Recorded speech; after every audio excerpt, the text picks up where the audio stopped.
Bonjour, le but de cette vidéo est de vous présenter un peu plus en détail la cotation, les contraintes et l'extrusion sur Fusion 360. Alors, quand on arrive sur Fusion 360, c'est notre page. On va aller faire un sketch. On choisit un plan dans lequel on va travailler. Et donc, je vais aller choisir une forme que je vais aller dessiner. Donc, si vous maintenez le clic de gauche de la souris, on voit qu'il y a déjà les grandeurs qui s'inscrivent. Donc, je pourrais tout de suite utiliser une grandeur, écrire 30 par exemple millimètres, tab et 90, enter. Et voilà, j'ai coté mon sketch. Une autre façon de faire, c'est que si par exemple, vous avez dessiné votre rectangle de manière rapide, mais vous allez utiliser l'outil qui nous permet de faire la cotation. Je sélectionne le côté que je désire mettre une cote, l'autre côté, même chose, je vais mettre une cote. Fait qu'on se doute que ce sera la même chose pour un cercle. Évidemment, vous pouvez le faire sur le champ ou après utiliser l'outil dimension ou encore les lignes. Il s'agit des lignes, il va y avoir une petite complexité. Donc, par exemple, ici, on voit qu'il y a un angle qui s'affiche. Donc, je maintiens ma souris, là, le clic de gauche. Et là, je vais placer mon angle. Puis ensuite, je peux continuer à tracer d'autres lignes de la même façon avec des grandeurs et des angles jusqu'à temps que j'ai fait une forme fermée. Donc, là, dans ce cas-ci, je n'ai pas été mettre de dimension. Sachez que quand vous êtes avec l'outil ligne, par contre, une fois que vous avez tracé une ligne, si, admettons, je trace juste une ligne comme ça, bien, ce que vous pouvez faire, c'est aller mettre la cote, donc sa grandeur, mais après, pour son angle, je ne pourrai plus, là. Donc, la seule façon que vous allez pouvoir les faire, ça va être de spécifier un côté, par exemple. Donc, comme si on était en mathématiques, là, avec notre hypoténuse et cathète. Ensuite, une autre chose qui est très intéressante qui est offerte, c'est d'aller paramétrer. Donc, par exemple, donc je vais retirer tous les schémas. Donc, je prends le rectangle et une fois qu'il est fait, je vais aller coter. Donc, ici, ce côté-là, je pourrais dire il a une longueur de 30. Mais si vous remarquez, quand on est dessus, il me dit que c'est la dimension 9. Je pourrais aller donc sur l'autre côté qui est ici et plutôt qu'écrire 150 par exemple, je pourrais lui dire que c'est 5 fois la dimension 9.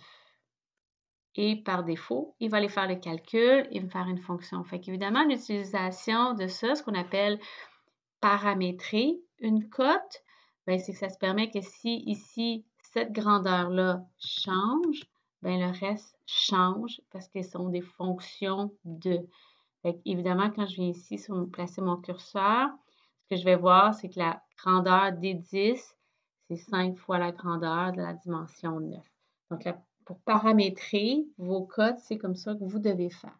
Et quand vous avez terminé votre sketch, bien évidemment, vous cliquez sur Finish Sketch. Pour ce qui est des contraintes, donc supposons que vous avez dessiné un rectangle quelconque, bien, en fait, votre rectangle, à partir du moment, si vous n'avez pas mis de cote, bien, vous pouvez déplacer n'importe quel côté. Puis votre rectangle pourrait être situé n'importe où dans votre plan. Donc, en allant mettre des cotes, donc par exemple, ici, je mets 100. Alors ici, je vais aller mettre une cote à 50, par exemple.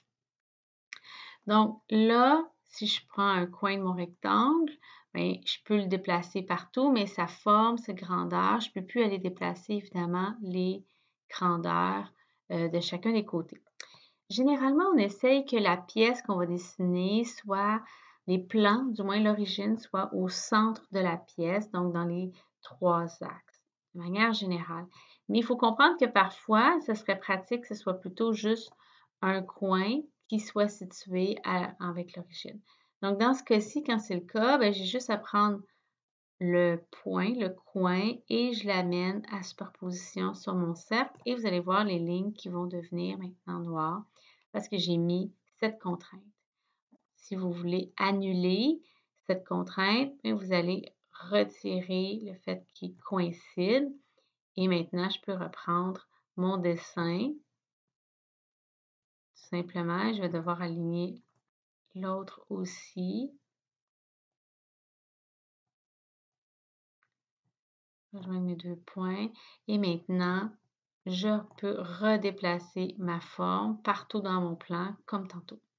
Si on avait voulu le mettre au centre parfaitement, à ce moment-là, je pourrais utiliser tout simplement la cote. De dire, OK, ici, en réalité, ce qu'on veut, c'est que la distance entre le centre et le côté soit de 50 mm et que la distance ici soit de 25 mm. Fait que comme ça, de cette façon-là, je suis allée centrer tout simplement mon rectangle et nos centres. Si je prends une autre forme, par exemple, ben, je peux prendre le cercle, donc peu importe sa grandeur. Fait qu'on voit que son diamètre peut changer, mais si je vais me mettre au niveau du point central, je peux le déplacer. Fait qu'évidemment, je pourrais aller le faire coïncider directement au centre ou tout simplement aller chercher la contrainte de mon centre et voilà, l'objet, le sketch va aller se placer directement. Fait que ça, c'est une façon de contraindre, de faire une contrainte et vous en avez plusieurs autres. Donc, des fois, votre sketch, vous pouvez vous permettre là, de faire des lignes un peu au hasard. Et puis, ben, pas au hasard, mais évidemment, c'est pensé, c'est réfléchi, mais après, avec les contraintes, vous pouvez aller travailler. Si vous voulez que ce côté et ce côté soient perpendiculaires, j'utilise la contrainte perpendicularité. Je désire que ce côté soit parallèle à lui, bien, il va aller se placer. Je veux que lui soit parallèle à lui, se place. Fait que ça nous permet des fois de faire une esquisse beaucoup plus rapidement, puis ensuite, avec les contraintes, je viens définir un peu mieux mon schéma. Alors, comme j'ai dit, le cercle, lui, on lui a mis la contrainte ici. On le voit que le centre est noir. Si je trace un autre cercle à côté, vous voyez que le centre du cercle est blanc. Alors, le fait qu'il soit un point noir, ça nous dit que le centre a eu une contrainte. Maintenant, le cercle comme tel, lui, il n'a pas de contrainte parce que je n'y ai pas mis sa dimension. Fait qu'à partir du moment où je vais avoir fixé sa dimension, bien là, j'ai mis sa grandeur. On voit bien que l'objet devient désormais de couleur noire et son centre devient noir. N'oubliez pas que ce sketch-là, je n'ai pas défini la grandeur des côtés, donc je peux encore les bouger. Puis en fait, chaque côté que je vais bouger va respecter les contraintes que j'ai imposées préalablement.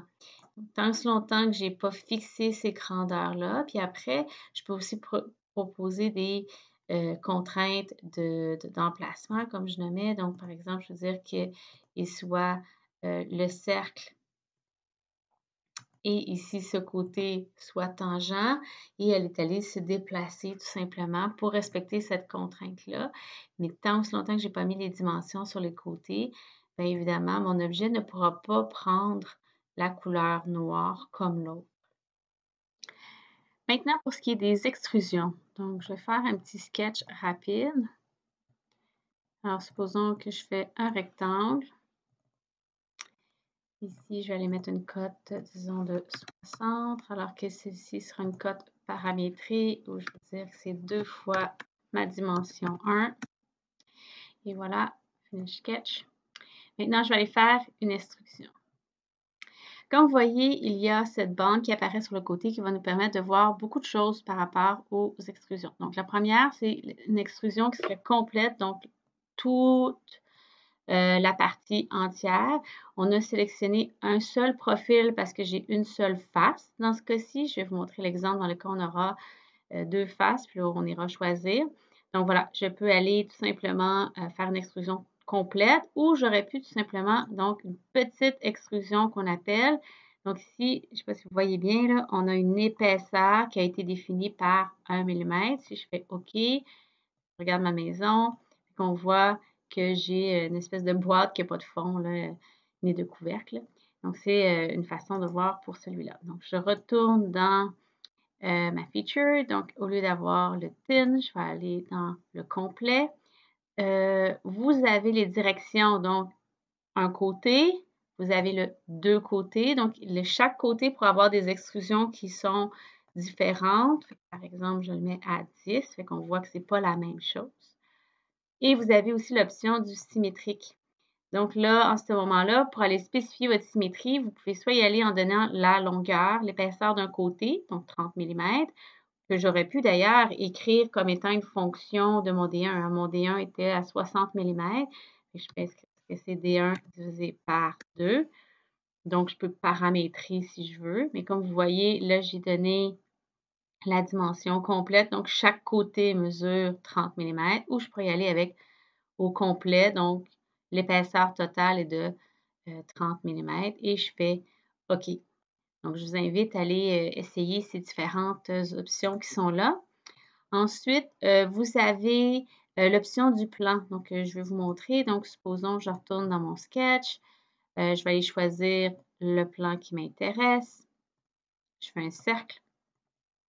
Voilà. Et je retourne dans mon onglet extrusion. Fait que là, vous voyez, je peux aller faire une extrusion sur cette face-là, celle qui serait choisie, ou sur cette face-là. Donc, c'est pour ça que là, ici, j'en choisis juste une. Si j'appuie sur CTRL, là, j'aurai les deux faces qui seraient sélectionnées. Dans notre cas, je vais juste aller faire celle-ci. Donc là, ce que ça me permet de vous montrer, c'est autre chose. Donc, évidemment, je peux sortir d'un côté, comme j'ai nommé. Je peux y aller avec les deux côtés. On voit que dans le cas qu'on observe, tout est rouge là, sur le rectangle, mais ce que je vais vous faire remarquer, c'est que l'opération nous dit que c'est un cut. Donc, on a retiré la matière. Si vous regardez, j'ai fait un trou qui passe au complet dans ma surface. Voilà, donc c'est ce qu'on voit. Maintenant, si j'aime pas ça et c'était pas ce que je voulais faire, donc évidemment, on peut aller plutôt à Joint. Et là, on voit que c'est un cylindre qui passe par en bas. Je vais rester de cette façon-là pour vous montrer une autre option. Vous avez ce qu'on appelle l'angle de conicité.